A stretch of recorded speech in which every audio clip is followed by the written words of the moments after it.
Welcome back to the Starletter I-League Invitational, and we are halfway through our second series of the day, which means that we're still in Group B, because it is day 2, and we have Secret 1 game up against NaVi. Now this series will decide who will face Complexity later today in the winners bracket finals of this group, and so far, as said, Secret looking pretty good for that, but a lot can change in the second game because we have the draft starting very, very soon, and it is all about the draft nowadays. Gods, Capitalists, welcome back as well. All about that draft. We saw NaVi lose that first game. All about the draft. All about the laning stage that they could only get with this specific draft. So they can change it up. They can start all over. They can do things entirely differently. They can. They the can. trend says here at Starletter, no, it's a 2-0 all the way. True. So far, we actually only have had 2 O's. I heard this morning that it might be because of the way that this current patch works, because it is mostly a drafting battle. And also this, I think, tied to that is how this is the first big LAN with like cross-regional play. So Yeah. you can't just suddenly radically change your team's playstyle in drafts after you lose game 1. So you're going to have like what we saw earlier today, like a Chinese team versus an American team. These regions have not played against each other since TI. Yeah. They're going to stick to their playstyles. And if one team's playstyle and picks are just naturally better, the other team can't react between games. They need to play scrims. They need to try out these new heroes. They're going to stick to what they believe in. So 2-0s become more likely. Is it not also, though, you know, you can watch other regions, so you can take ideas, so you kind of know what's coming? Is it not that easy as it sounds?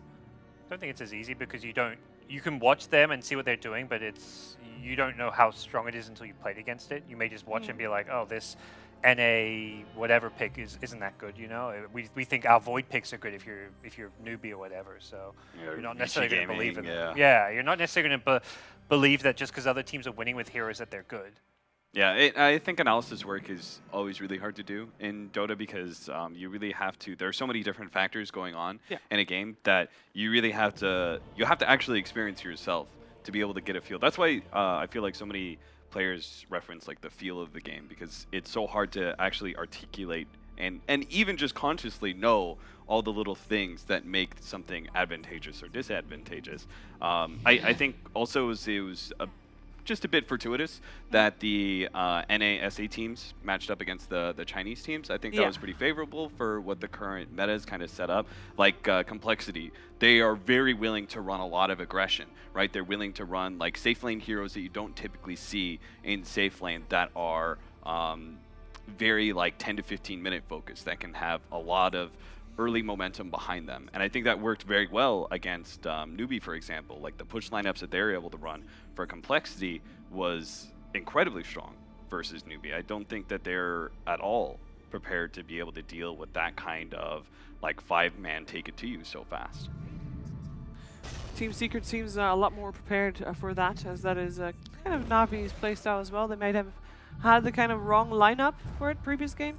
And we have a little bit of a change up. The bans are exactly the same, but no Lich pick for Team Secret. This time they go for the ever-desired Earthshaker, as we've seen in actually most of like almost all regions right now have that Earthshaker up very high. And we have the Earth Spirit this time on the side of NaVi together with the Pug now.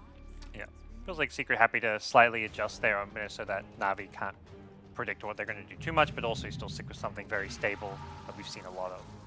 Ooh, the Oracle versus Pugna. Yeah, that's actually a very interesting idea. I haven't seen that counterpick hardly at all. Like I've seen Oracle picked up against Ancient Apparition, against these Bat Riders sometimes. Obviously, if Darkseer gets picked up there, but I haven't seen it versus the Pugna. But theoretically, this should be a really good support match against the Pug. So what do you need to remove anymore right now? Because you already counted the Puck. It's incredibly important to have strong vision and strong initiators. You want a lot of gap closers typically against Oracle lineups. Okay. It's because of not just how that hero works, but also typically how the hero works with whatever synergy you have. It's so important to not let him get his ultimate off when you're playing against a Death Prophet or a Huskar or any of those heroes, right? Because they're able to do so much in that small amount of time. Oftentimes, they're able to take really good advantage of the heal. Banning out the Brood, the first step here for NaVi.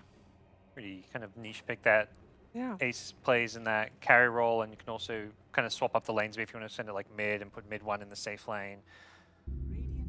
very annoying here to deal with, and something that perhaps NaVi are drafting, something that won't deal well with Brood. You know what's funny? Team Secret banning out the IO, even though last game, with the tiny first pick, they were not worried about that IO at all.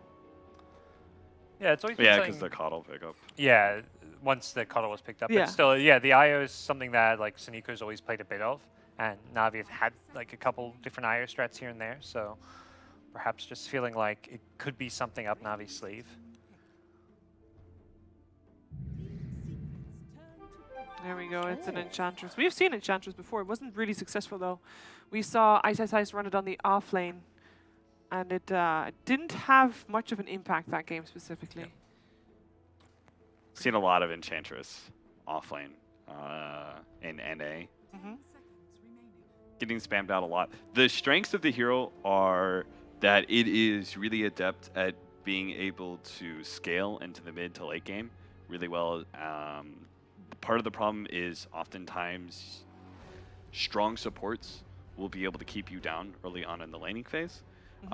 This could also be a 4-position Enchantress just because being able to utilize these junglers is coming out a lot more. I think neutrals were just very underrated as a tool to be able to win laning phase earlier on.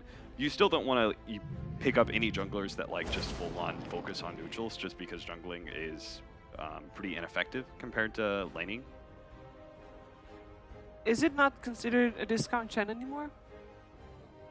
Functions very differently. I mean, as an offlane, as a core, it's a very different hero. Yeah, even but in if the you would run it as a 4? It's a little bit different still, just because you're going to get a bit more active. You're less greedy. Like Chen, kind of often what we've seen is this greedier farming style where you go this Midas, you want to rush the Ags, and you hit this like 20, 25-minute timing where you've got Ags, some ancient creeps, and you just go push. Enchantress is much more about the first 10 to 15 minutes. And then teaming up with your offlaner. So whether you're a 4 or a 3, Enchantress is really all about pressuring that offlane most of the time. I think it's much preferred to run her offlane right now. I'm just surprised though that they're willing to pick up the Enchantress against this much burst damage, because Oracle is by far one of the best supports at being able to kill low HP heroes, right? Because he brings such a huge nuke. Yeah. That I don't know, you could do like 600 damage with the Oracle in just a half second, and Enchantress is incredibly susceptible to that. Maybe they feel like they can really bully the lane with some sort of aggro situation. I feel like it might even be like the 4-position Ench just helping the offlane, or like, yeah, like you say, it could be an offlane just Ench with the 4-position helping the like. I mean, Earth Spirit Ench to me is not that scary. I'd rather see like Ench Pugna or something. Ench go up there as a 4 with some creeps and help out the Pugna and really pressure the lane. Like roaming Ench is very good against the Oracle. You get a 2 creeps, you go to the lane, you can dive an Oracle very easily, or whatever lane that might be. So there is a lot of capability to really pressure the lanes with a 4-position Ench.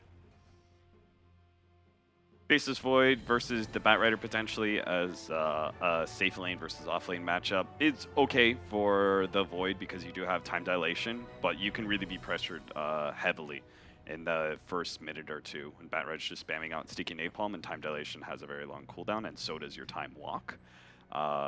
So they'll really have to shore up their safe lane if they are going to be running safe lane Faceless Void. Yeah, I just can't get my head around this Enchantress. Like, I really don't think it's great as a 4 position. I think Chen is so much more superior right now, but I also don't think it works at an off lane against this draft. Well, they banned out Chen, so they couldn't have gone for that. So that might have changed things, that they still want to have something that works like a Chen somewhat. Yeah, the discount Chen kind of The idea. discount Chen idea. Sure. Although, as said, it's not ideal. Yep. But maybe this still could be an off-lane Chen, an off-lane Enchantress. But there's now a Phantom Lancer, and do you really want to run a Phantom Lancer against, or rather run an Enchantress against a Phantom Lancer? Or is this PL going mid? PL is flexible here, but obviously Secret have an idea because they've got the final pick as well, so they probably already know where the PL's going. It's an okay matchup versus Pugna. Being able to doppelganger away or towards him when he uses the life drain is pretty nice. You can dodge Nether Blast as well. But we'll see what Secret have in mind. It's definitely here that mid one played a ton of with the old Team Secret, and even going back to like his Fnatic days. Which do you think is more likely, if they're running Pugna mid or off lane? I want to say off lane just because they want to save Dendy's pick for last. I think so too. It like, could change based on what Secret pick here as well. You could even do like Like now Invoker is no longer a viable pickup because the Phantom Lancer's there, for example. Yeah.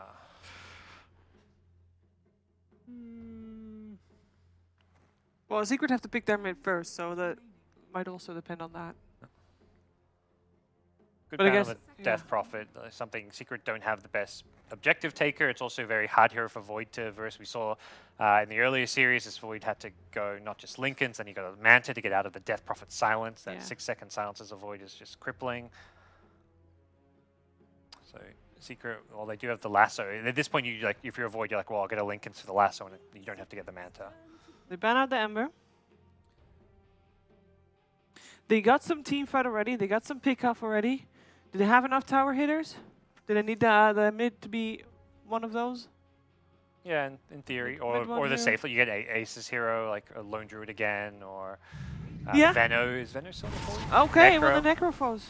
Yeah, not really. I mean, not great building hitter, but he does get some right-click damage with his talent as well as potential radiance later. And you normally don't want to initiate in a team fight when Necrophos is in the front lines. Very Looking susceptible healthy. to Pugna and Earth Spirit, but very good Yes. versus Enchantress and Void. Also gives Secret the option to run either PL, mid, or safe lane. Same with the Necro. These two heroes can be a bit interchangeable. So if PL's going to get a matchup like an Invoker mid, you can send him there.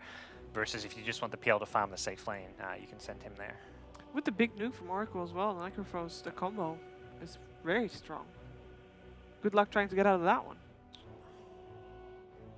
Pugna or not. Yeah, Pugna is known to be a Necro counter, but the Oracle's kind of the idea behind protecting the Necro and dealing with the Pugna. Yeah. We've also got Fissure as well, a pretty long range disable to cancel that life drain. If I'm Navi, I think I feel a lot more comfortable playing more of a Turtle style, like playing pretty conservative, playing around my towers a lot, and just focusing on farming. I would not be surprised at all if they got another like damage dealing, scaling mid.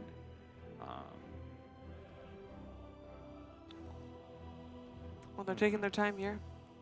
The last 30 seconds. I don't know how well you can turn this lineup that Navi has into a really aggressive lineup that takes advantage of the timing that Phantom Lancer and Necrophos are going to be a little bit weak. Lina. That's a good pick here, I feel.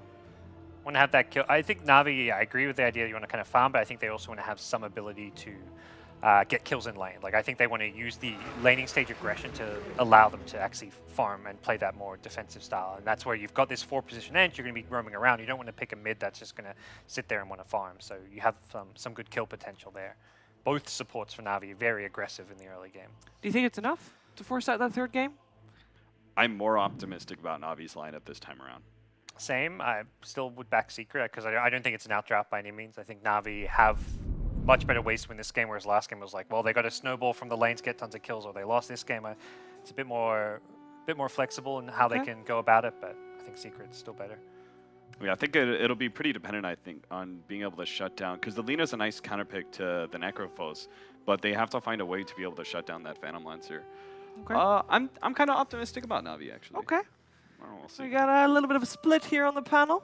It's time to figure out who is the one that is right, and if we are going to have maybe our first third game of the tournament. It is over to OD Pixel and Fogged for game 2.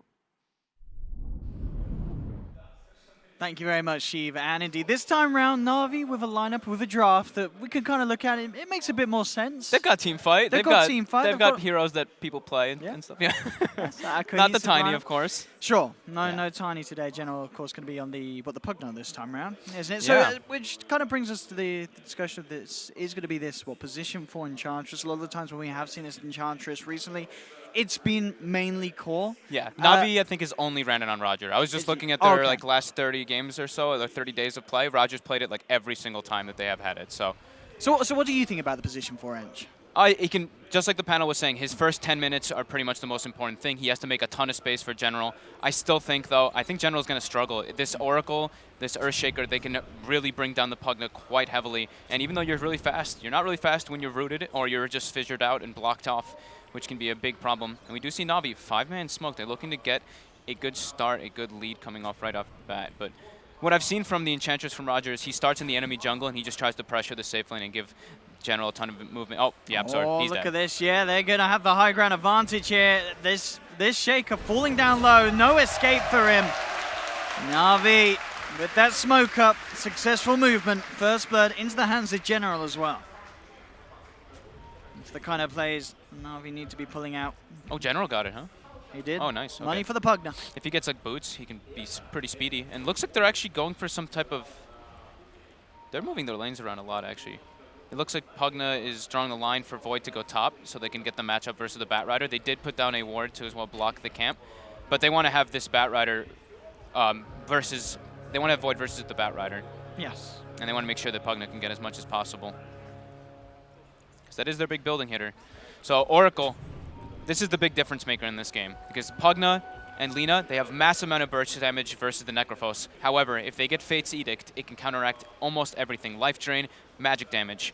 Lina, all magic damage. Same thing with Blast. Fate's Edict makes you 100% magic damage resistant. I mean, how do NaVi deal with that? Is it just they have to kill the Oracle at the start of these fights? They have to find the Oracle in those fights. I mean, that's going to be later on down the lines. We're going to see how they get to that point first. But yeah, later on down the lines, they have to be able to find that Oracle because if he's sitting outside of the Chronos, he can easily save people. That being said, though, False Promise is one of those abilities that removes every time you get disable. Chrono is one of the big ones that you, of course, cannot remove. Midlane with the rolling onto mid one. Look at the body blocks as well to allow Denny to get the punches through, but Yapsor's there with the Fisher. Make sure the mid one is kept safe. I've seen Dendy have pretty good success on the Lina in the mid lane recently, and they're looking to make him have an excellent game, starting with the Satyr mid, the Earth Spirit rolling in right away. They're really trying to pressure mid one. And bottom lane, General just get bullied back by both the Oracle and the PL. He did get the Dream, though, on General. He got the first blood, and he already had Windlace, so he's got boots. This is a 400 movement speed skeleton in the bottom lane. Yeah, very hard for Secret to find a kill on. Still, though, they'll try their best to keep his CS low and harass him back from the creep wave. Mid lane, though, is where the most attention from both sides is coming through, as Navi's still with 3 there. You see Roger on the edge, on that high ground, really wants to make something happen. Yeah, so he's just trying to find the Wildkin. He has to stop the tornado. Look at He this. is able to. They're moving in, and with the blast, mid one he's brought low. They have the slow as well. They're going to bring him down. NaVi getting a second one in this mid lane. These movements from Roger, that persistence as well to hang around the mid lane. Paying off in these first couple of minutes as they can get some serious pressure as the tier 1. Look at all the creeps. It's Yeah. triple range creep, double full creep wave. I mean, mid one has to be careful. Roger, he's just going to start beating him on the sidelines. He needs help. He does have Yapsor nearby. Mid one, though, still just level 2, no points in the Ghost Shroud. He really wants to make sure he gets this experience. It's too much to let down, so he can't go back to base just now. Trying to get those last hits, get that regen up, but he's getting surrounded. The minus armor kicking in from the Blightstone. Oh, he's in trouble. Seneko coming through. This mid Necro getting bullied right out of the game. The power of that Enchantress, and they're, like we said, they're focusing so much there because the other 2 lanes are fine. They're forcing reactions too. So Pugna now bottom lane, gonna get a lot versus the Phantom Lancer, also be able to pressure, and Void should be able to farm decently in the top lane. You know, they were talking about the interaction with time dilation and time walk versus Batrider early. Long cooldown, so the sticky is very obnoxious. But their laning decision, they've got the ideal lanes that Navi wanted. General gonna get a lot down here versus that Phantom Lancer. I mean, and this mid lane as well, you know, with Dendy getting ahead on this Lina thanks to his team's, you know, presence. Yeah. Surely this is a matchup, though. It's say the Lina gets a few levels ahead. It's incredibly hard to play as a Necrophos. Yeah, it's extremely hard, especially because Enchantress is gonna just chain gank there too. But yeah, if Lina gets level 6 before Necros, Yeah, it's just got to make gotta sure leave you the get lane. bursted. Yeah. I'm not seeing any stacks coming out from the Secret, but they can't really. That's the power of the position where Roger is. He's not playing at all in the defensive jungle. That's what I've seen in pretty much all of his Enchantress games that he's played in the past. He always plays in the enemy jungle and just puts pressure on that safe lane, on that off lane. And it's interesting, he's constantly prioritizing and picking up the Satellite Tormentor, so he has that nuke damage, which I guess is just so strong against the Necrophos. I think mid one's Is dead. he getting done in just by Lina here? He brills Seneko again coming through. That's a 4th kill in the mid. This mid lane is going absolutely crazy. Yeah, Dendy's got boots already with the double null, so the movement speed is so minimal on Necrophos. 285, one of the slower heroes in the game. Bottom lane General trying to walk in and right-click Puppey down, as both Puppey and Ace did go quite deep hunting for General in the tree line, but he was able to juke it out. Was a haste on Dendy as well. Oh, in fact, he's going straight back. Oh, not again, surely. Mid one. Oh, he's dead. Oh my goodness, this mid lane I sort of questioned, you know, how do you make this roaming position for Ench work? And Roger's presence has just, it seems to be the counter to the mid-Necro. Mid-1 can't get anything done between this Enchantress and the Lina, and an occasional appearance from Seneko. Dude, he's got 4-minute medallion. Apart. 4-minute medallion on the Ench. Oh. And he's just keeping it going. Dendi now finally going to go back to base, but damage is done. Mid-1 is so punished here. Level 4 Necro, almost level 6 Lina. This is a tasty stack for Fada, but Roger and Crystallize are around to at least try and take some of it away from him. And we will get some of the large creeps there with the blast. NaVi do manage to make sure that Fada does not get away with taking the complete stack. They zoned him away from a lot of that experience too. I think he missed 2 of the bigger creeps. Ready. Yabzor. Running Seneko. Got to be careful around this shrine area though, NaVi. They don't want to go too ham. Roger coming back over though, and as you say, with that medallion. A lot of potential. Puppy's now ready as well. This time, Secret are ready to turn. The double blast does come out, though. Yabzor has the control and also has the shrine. Will start to heal back up. Roger, he's looking to fight through the shrine here. With these Shadow Tormentors, he's nearly doing it. Again with the blast, Yabzor having to run. Will keep himself alive. Now Mid-1's in some trouble.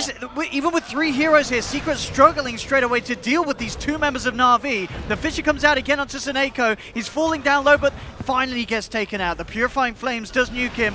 Mid-1 still surviving for now. A couple more right clicks would do it, but he can't get it out. Fada's in with the reaction. Secret realized they need someone else to step in to sort it out. Bottom lane Ace, gonna get solo kill by General. Okie dokie do. NaVi. They've got the ideal lane matchups, that's what we were talking about, and the clean, crisp rotations coming up them have been ideal. Fada needs to be able, this is exactly what Fada needs to do though. He needs to port in those type of fights every single time now to try to bring his team back out of this very rough start. Top lane, looks like they want to go for Crystallize here. He's only got the level 1 time walk. The time dilation is hitting, but he's looking to be in trouble. He's got the chrono though. Chrono. In fact, he's punching him. He doesn't care that he's got 3 stacks on them with a backup of Roger and Seneko. The Mud Golem Stone coming through. They'll look towards Fada. Crystallize, he does run in the fire with 5 stacks on him. Not the smartest thing to do. There are 3 stacks on Seneko as well. Fada with the Fairy Fire, trying to keep himself alive, turning back towards Seneko, but he can't quite do it. NaVi will manage to come out on top of that. And in fact, mid lane, though, Secret do pick up Dendi. Whilst this is all going on, Yabzor and Puppy able to punish him. It looks like he went for, I didn't actually catch the whole thing of it, but it looks like he went for the kill on the Necro, and I believe the Raindrop actually saved mid-1 there, because the Laguna was expended, and I saw Necro sitting at about 80 HP. So I think the Raindrop was the big ticker there, but Roger and Seneko are killing it right now. They really are. These movements from these two are so crisp, so clean. Top lane, Roger. Oh, He's been spotted. He's going to get blocked out here. They've got a good amount of lockdown. He has got the creeps though. With the time dilation slow, it's going to be enough. Nice kick out as well from Seneko, making sure Roger's going to be fine. He turns, medallion out onto Fada. Fada still with the Firefly, but the first hit bash, the second hit, oh dear. That's just dirty. Crystallized, hunts him down, beats the bat to the ground. He's got the 1-1-3 build though, so you know he's more likely to get those bashes. Oh. Roger, he's not done yet. He's playing around with Yabzor. He's got a lot of creeps to utilize as well. Yabzor will be able to clean out one of Roger's little pets. 9-4. Despite the action though, it is only a 1k gold lead for NaVi. The numbers in net worth not too crazy for this stage. The experience is a bit crazy though. It's 2,000 experience already for NaVi. Okay. But that's expected. You know, Necro got so shut down, but rotation now coming out toward bottom. This Invis rune could catch General off guard. They have to have Reaper Scythe. Life Drain's on cooldown as well now. They're rotating even more heroes. Batrider trying to join the fray. This could be a big Reaper skill for the side of Secret as they bring General down low. He'll to grapify himself. Oh, Heelhoy's still alive. He's going to walk out. He's going to live. All right. Raindrops. Doing it there for General. I can't quite believe it. He gets out of that. Raindrops, man. Best item. What a purchase. Just too little to bring him down. I thought they might wait for Fada there, but they looked like they saw the opportunity. With the Decrepify too, it looked like he would get brought down, yeah. Just that, this is where it comes into play, that under-leveled Necro, only level 6. Look at this straight away. Seneko instantly with the silence and the stun. Puppy is there though. We'll have the protection out for mid-1, but he's not going to save him for the Lagunas coming in at the end of it all. just as it wears off. Dendi in with the burst. Level Dendi. 9, Lina. 3-1-3 in this mid lane, top of the net worth by nearly a clear 1,000 ahead of anyone else in the game. Yeah, he's absolutely massive. And in the past, what we've seen from Dendi and the Lina is he goes to the jungle quite early on those Linas and gets like the incredible early Bloodstone, but he doesn't need to in this type of game. He's just running at it. In top lane now, they're able to claim a tier 1 very early from Roger's rotations. And this, we are seeing why this Enchantress gets banned so often versus NaVi right now. I'm liking how Roger's playing it, I really am. As we say, we see a lot of people around the world bringing it out in core roles, but Roger showing us how to still do it in this position 4 capacity, and it's looking pretty hot these first 10 minutes, especially that mid lane, that whole pace being set by that Enchantress's presence. Yep. And Pugna, of course, it's the way that they had these lane setups. Yeah. I feel like I'm beating it to death, but getting that Void versus the Bat Rider, getting Pugna in the safe lane, able to just get as many levels as possible and farm. He's going to have Aether Lens finished up so early on this Pugna to be able to siege those towers. Mid lane. Go for this smoke. There was a scan for Secret behind the tower, so they know that there was a movement from NaVi coming from that area. Oh, they're going to they look like they're very prepared right now for this mid lane. They are. They do have the Chronosphere available. How are they going to jump? They are going to be held back by the Fisher jump forward. Chrono is going to catch the TPs coming in. So at least we'll stop some of the reaction, but it looks like Seneko will be the one to pay the price as he takes the Reaper's Scythe to the head. Not the opportune Chrono, but it does maybe stop things from getting a little worse for NaVi in that mid lane. Yeah, it was... He tried to catch the Necro so they could burst him, but it's way too far. The Necro not only doesn't get caught in it, but at the tower, they don't want to be able to dive versus that. Diving versus Bat Rider versus Earthshaker, that's how you get turned around on. You get fissured up, a couple sticky stacks, the fight just becomes an absolute problem. They didn't have General there either. He's just continuing to farm on bottom. But that is the first Chrono expended, and they didn't really get too much out of it. They only lost 1 hero.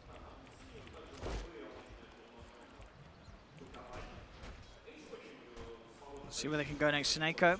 It's level 6 on the Earth Spirit. So he does have his sort of eyes on this area, looking for potentially this PL.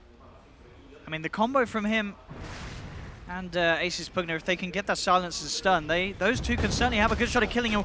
They will need to make sure their spells hit, though. And Ace will be able to walk out. Still don't think that they actually can bring him down. You don't think there. it would be quite enough? It's very tough. Yeah, he's still quite tanky in the location. Pugna wasn't close enough. If they can maybe get the silence while the Pugna's getting the damage on, plus the stun, then maybe. Okay. But yeah, that one was a little bit just too far. Now, Secret on recovery mode. Everyone trying to farm whatever they can. Yeah.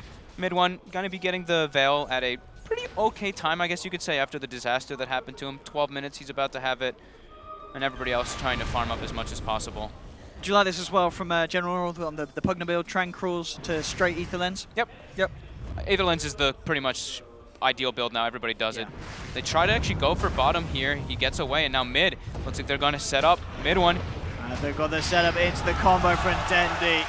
It's clean, it's crisp. Once again, Roger and Seneko making sure they're there to enable Dendi. And they certainly are doing that. Look at this as well. Dendi, level 11.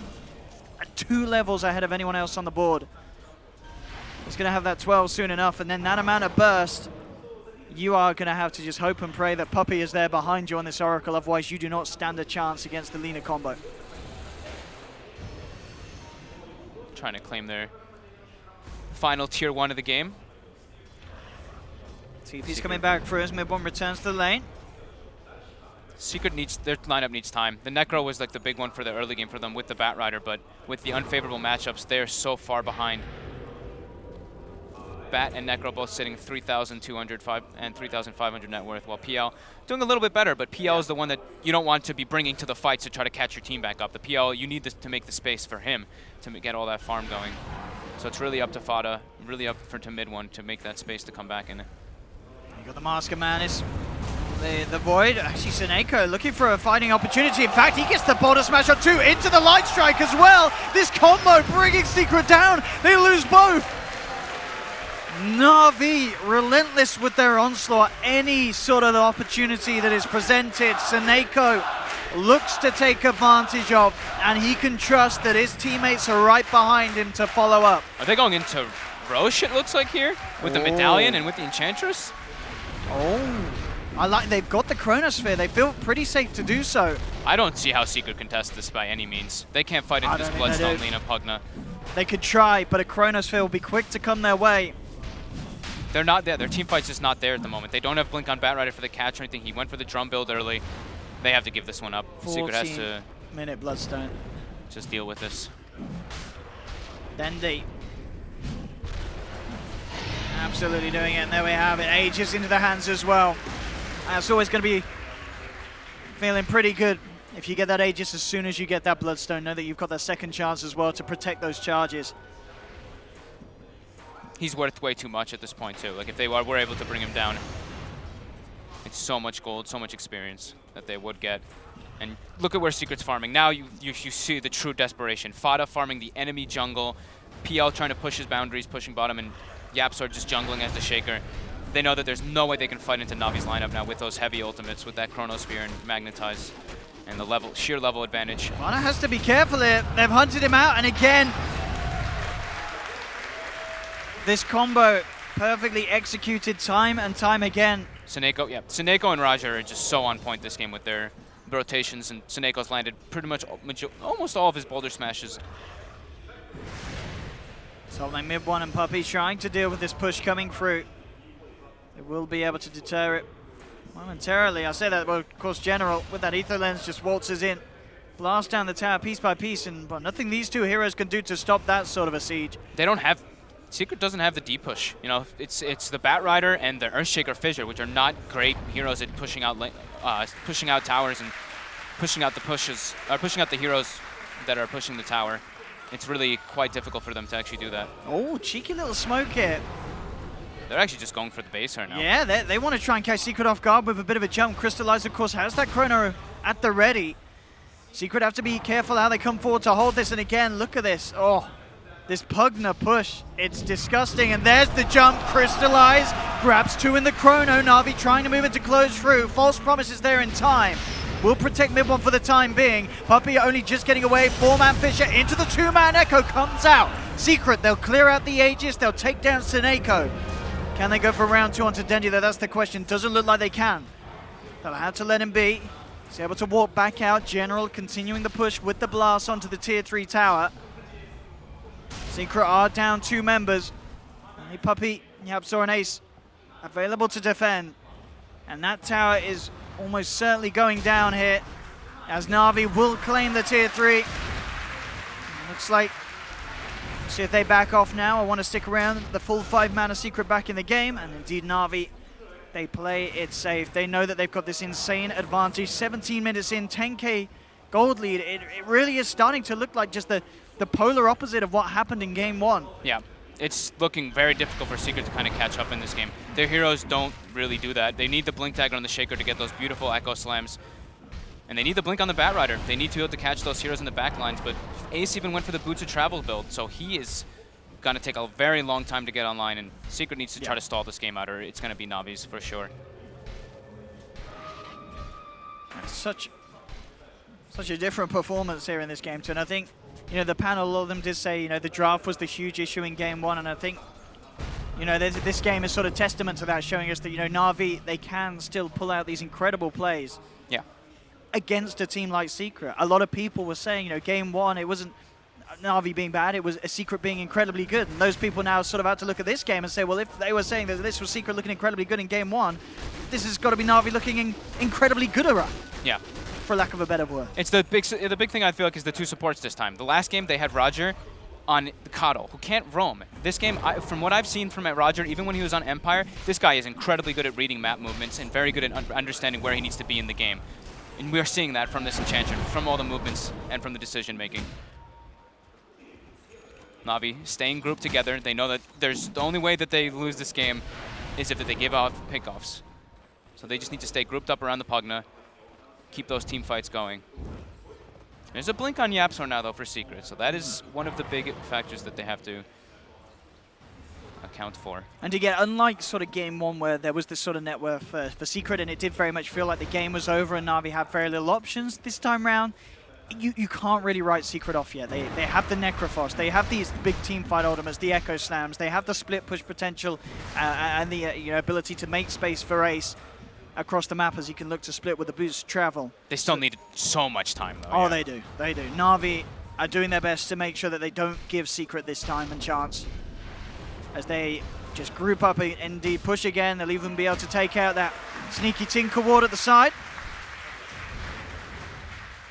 And this tier 2 very shortly will fall as another tower claim. NaVi taking out the last shrine now next to. Yeah.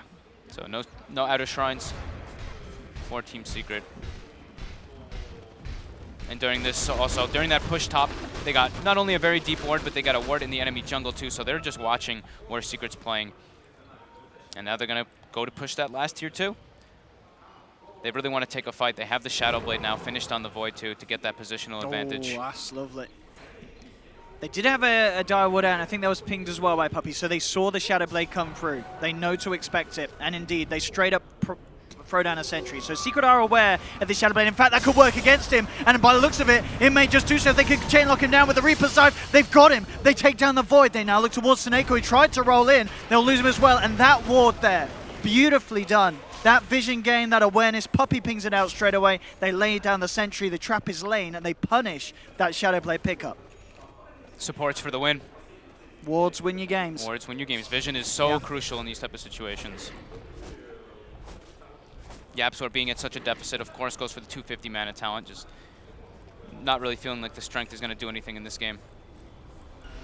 And that's going to be the defusal soon finished up now for Phantom Lancer. So, you know, he's on his way. Still quite far behind, but they're starting to get that slight momentum going for them. They're starting to be able to push out the lanes a bit. Mid one at least has an item, you know, he's got the Veil, he's got the Hood, he's a little bit more durable, but still. NaVi looking to continue their pressure, not give any more space. Bottom lane. Let me see if they can find an opening onto Fada here. Getting quite hard to do so with that blink. They do have obviously the Yule's catch ready from Dendi. Level 16 on this Lina. They're setting up for him bottom. Lasso's up in 5. Dendi needs to be a bit careful. YapzOr's rotating in 2. The rest of his team have left him. He is all alone here, Dendi. And they've got the catch here. Yours has already been used to try and hold back the bat, but that's not going to save this Lina. Dendi dragged back. Is he going to get the chance to kill himself? He may just, there he will. He does manage to deny himself at the least. YapzOr really wanted to save the Echo Slam for the mid situation that's going on. So I do understand, yeah, you can understand the decision there. They're like, okay, Bloodstone's starting to tick down, it's good, but mid lane. Could be a nice Echo, yeah. Mid one. To hold out. Mid one. Can he cut with that bat? Oh, he gets the Ghost Shredder just in time. Oh, there's Yap. In with the 2-man Echo. Has it got the further change turns? The fish has already been used. Dendi will pick up the bat with the Laguna Blade. And now Seneko, chased down by Ace, crystallized with the Chrono, holding the PL in place. So with the bashes, he may just be able to finish this man off. Ace trying to run, has the doppelganger down. Oh, jumps straight into the face of Roger. And in fact, a blast from General finishes him off. Secret lose 2 yet again. There was a silence in that fight by Seneko that was so clutch. The Ghost Shroud comes out from mid one. He turns, he's about to throw the Reaper South onto the Void, but the silence comes through by Seneko, and they're able to now go for this siege. Yeah, with 2 men down, and the fact that NaVi, they have General alive, only losing the Earth Spirit. They've got all the push in the world. Secret, can they really hold this off? They don't have that Echo, that crucial spell. And it has nearly allowed them to turn around some of these pushes that NaVi have come through with. They want to go for the Pugna as soon as he steps up. They really do. Unable to find him, though. It's so hard to do, so they're eyeing at Roger. You see YapzOr just stop canceling the fissure. They're trying to get that opportunity when someone steps up, but NaVi with the spam. Got the Reaper's Scythe. Roger spinning around in circles. Oh, the smash. I mean, yeah, NaVi's just sort of teasing with Secret just on the edge of the base. This is exactly what you need to do, though, as NaVi. You're making everybody on Secret be back at the base. Even though you're not killing the tower, you're putting pressure on it, you're forcing the heroes back.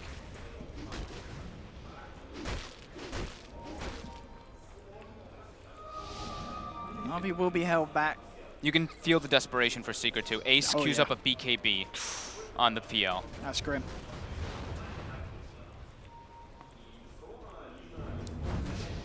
You really are relying on some top-tier Shaker plays and some crucial Reaper Scythes onto the bigger targets. So there is the potential for those to occur, but it's going to have to require Secret just playing at the top of their game, as they are in such a tricky position with the way that Navi's been playing in this opening. Secret has to have like perfect execution in these team fights in order to really thwart what Navi has at this point. Oracle needs to be sitting outside of the Chrono if it does come out every time. If not, they need to have the initiation come out from the Batrider onto that Chronosphere with a nice follow-up, but it's very difficult into this massive lead that Navi does have, and this is now Aegis and Cheese. So we talk about this a lot, where you're playing versus a team that has these big ultimates like the Shaker ulti, like the Batrider Lasso, to kind of bring people into a position that you just get caught out and you can't grab up to them. But when there's an Aegis, when there's a Cheese, you can actually catch up to these heroes that get grabbed. Well, Dendi's still got a few seconds left of that double damage as well. He'd love to have the chance to poke into someone if he gets it. They're smoked up Navi again behind Dendi, looking for that chance. They want Secret to jump for this. They're ready with the counterplay. They have the Chronosphere ready. But again, just look at this, a super safe siege that Navi can pull off with the attack range of Lina, with the blast from General. It's so hard for Secret to stop Navi from getting away with this. They just walk in, walk out, and these racks, they're slowly dying. Secret's going to have to just go at one point, otherwise they're going to lose their racks. Now it's a BKB on Lina, but it's coming on the courier. Does, of course, have that Aegis, though, still. So if played correctly, essentially a triple life on Dendi. Yeah, and they have the high ground vision at the moment, so they do see all of Secret's members. I mean, look at these racks are just falling. Secret can't do anything about this. One in trouble. Oh, we'll get forced back. Fisher as well. Seneca rolling in pretty deep here. But Secret, they are forced to scatter. Finally, Fudder finds an opportunity to get in. Gets the drag back onto Seneko. Reaper's Scythe will put an end to the Earth Spirit. It looks like they will just be able to hold the melee racks as well, though, with the fortification. So we'll manage to break at least a bit of part of Navi's push, but I don't think Navi will feel too worried. We'll see how safe they want to play. They are a man down. And they will retreat for now by the looks of it. Dendi TP's down. The bottom lane starting to come a little too close for comfort. Navi know that they can still afford to play this safe. Didn't get the melee racks in the middle lane, but they take the range racks down and still continue to show a lot of dominance over Secret here. Yeah, they forced Secret in their base for, I mean, that siege felt like it lasted a minute and a half or so, even longer than that. They kept Secret there the whole time. We see how far the lanes are now pushed out for Secret. That top lane had 4 range creeps. I think bottom lane also had 4 range creeps. So that's so much farm that Secret missed during that time that they had to sit in their base and defend. And they only get a Nurse Spirit out of it. Yeah. Yeah, Seneco's fine with his life being given away for that. Secret needs to pretty much split up and make sure that these lanes don't hit their base at this point. But the risk of splitting up is you can just get caught out so easily by the heroes that Navi does have, with Seneko, with how on point he's been with his rotations from this Earth Spirit. Buying so many sentries on the side of Secret. They don't want to commit for a full gem. They just want to make sure that there's no vision inside of their base for those jumps. Yeah. Look at the outside of their base. They have 2 sentries top, 1 sentry with vision near that high ground, and then 3 sentries outside the base too. So they want to make sure they see where the void's coming from, and they want to make sure they don't have vision inside the base. Yap has the Echo. Can they really find something themselves to start off with? Crystallize, Shadowbladed up. Navi being very careful though, splitting up and sort of spreading around the area, see if they can get any vision on Secret themselves.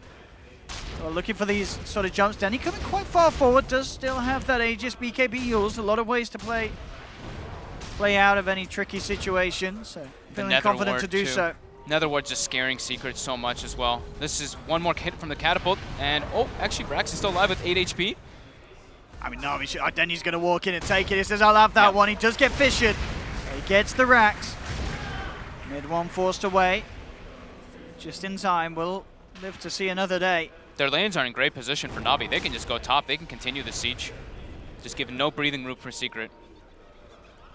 I mean, you really do have to give credit to Navi here. As much as game 1 was Secret just beating Navi to the ground, this is Navi absolutely destroying Secret here in game 2. Oh yeah. There is no doubt about this. This is going to be just as impressive as the beatdown that they received in game 1 from Secret. Crystallize, Shadowblade again. Ready to look for the Chrono. Rather crude top hit, looking for the bait. Oh, he gets 2. Ace will survive out the side of it. Puppy with a false promise to keep that man alive, allowing YapzOr to walk it off. Mid one as well with the Ghost Rat knock down. YapzOr comes back in with a slam. Not quite enough damage to finish off NaVi though. Crystallize jumps down, is being focused by Ace. Crystallize in trouble. The smash though is there. Crystallize still falls. But they do kill off the majority of Secret. They've lost 4. They'll buy back on 1, but this is a buyback on Fada, and he himself is in trouble. He's trying to finish off Seneko. He won't get the kill. And Dendi is just diving the base, diving for Puppey. It's looking like, yeah, it's GG. There's no way. It is. What a turnaround. I can't quite believe Game 1 looked so miserable for NaVi, but Game 2, this was Secret with their faces pummeled heavily into the dirt as NaVi just walk all over them. And then NaVi say, you want to play some serious Dota, we'll draft some serious heroes. And they gave us some serious plays. No messing around from the boys here. And I can't wait to see Game 3. Which way does it go, Fogged? Who is the better team so far?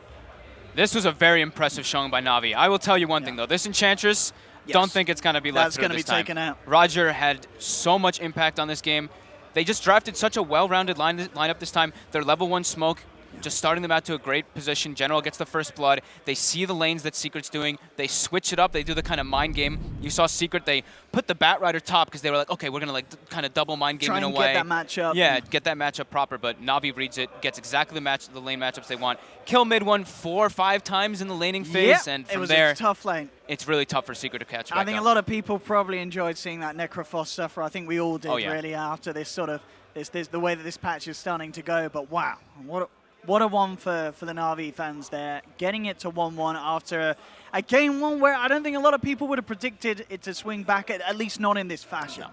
This was quite the turnaround indeed. Game 3, the first Game 3 we're going to be getting here at StarLadder, and what a series to have it in. NaVi versus Secret. Me and Fog can't wait. Panel, what do you guys think about this series so far?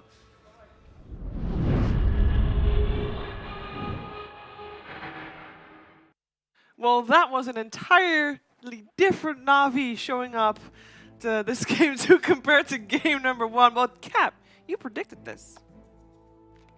To be clear, I did only say that I was optimistic about NaVi. Hey, that's actually that's a win. That's a win. You got him. Yeah, I mean, I think their draft. I mean, their draft was obviously so much better than Game number 1. Yeah. I think that they definitely had a lineup that was going to take advantage of the timings, right? So they had a lineup that was going to just dump all over that poor Necrophos, right? And then you said they should be focusing more on mid.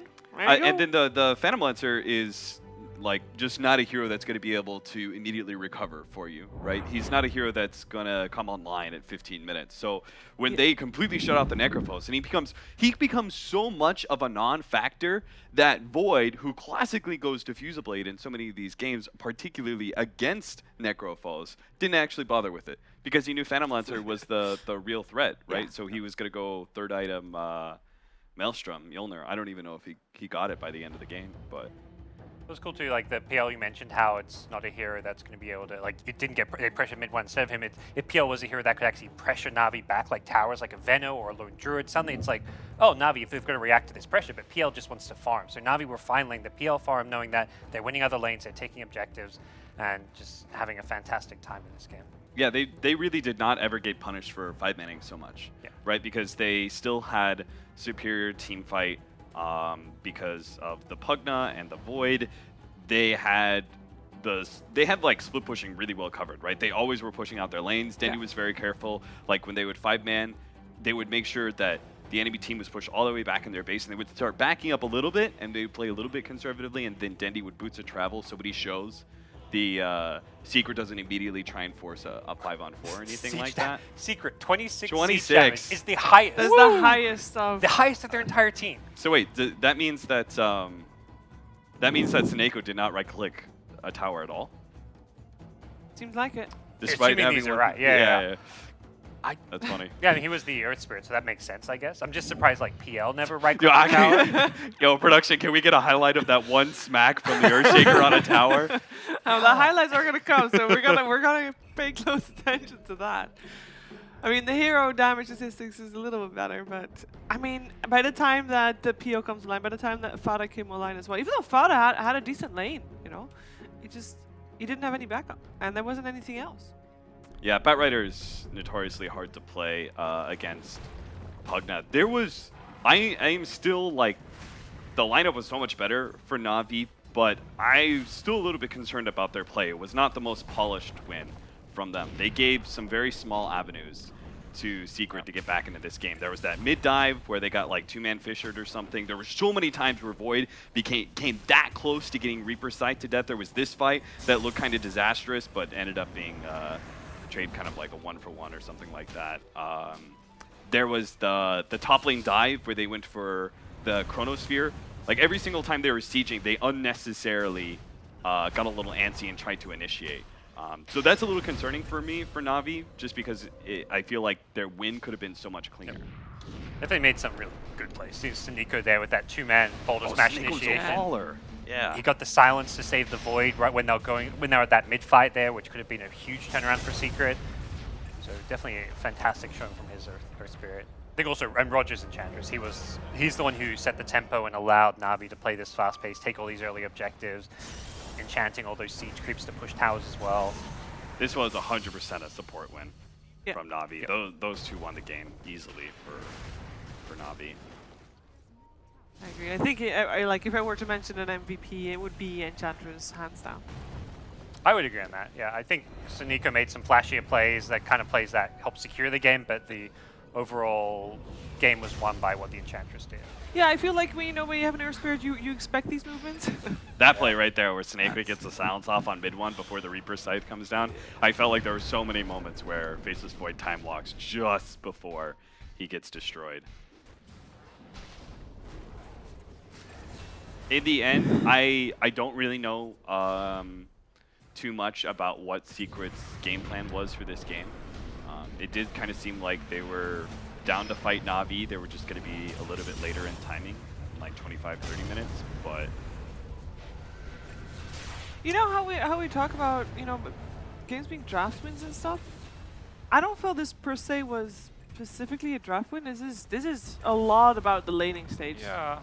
I think to the extent it was won by the draft, it was won by Secret. I mean, I agree. I don't think it was, but the one argument you could make is Secret didn't have a hero that could match the Enchantress. Roger just had free movement around. Normally, you want to either have like a good active roaming forward. They had a Shaker who's a defensive one, will maybe fissure and try and save, but it's not like a Spirit Breaker, a Night Stalker. Heroes that will just run at the Chen or Enchantress's jungle and just constantly scout them out, block camps, and be tanky in your face. Shaker doesn't really do that. He had that medallion at minute 4, by the way. Just want to point that out. Good item. yeah, it was a pretty interesting build.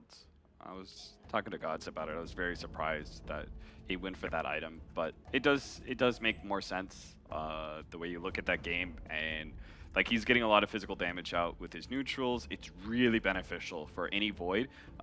Void's like one of those carries, I would say kind of like Dusa, where you need like a damage accelerant to feel good as a carry, because you just don't have very good natural farming mechanisms. So, and you don't have like a really big amount of damage early on. So it's really helpful to have something that kind of boosts you up. You know, Bloodlust, something like that. Medallion is like one of the dream items for somebody else to get for the Void. And we saw that put into effect in a couple of Chronospheres. The other nice little thing he does is he uses it on the creeps when they're pushing. It actually makes a big difference keeping your creep wave alive, because the creeps only gets a ton more armor, and then when that creep does eventually die, it's normally back up. You can use it on another creep.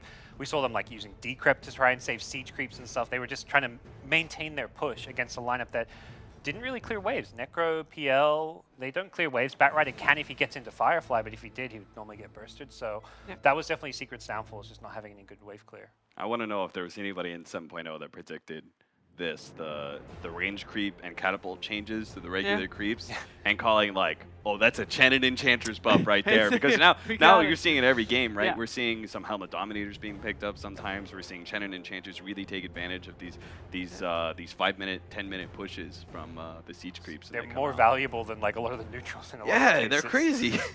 And this was a change that happened quite a while ago. Yeah. So someone discovered like, wait a second. Gotta take it back. But this was our first game 3. Wow. Exciting. Exciting. NaVi versus Secret is gonna continue very soon, but before that we'll have a short break and we'll be right back.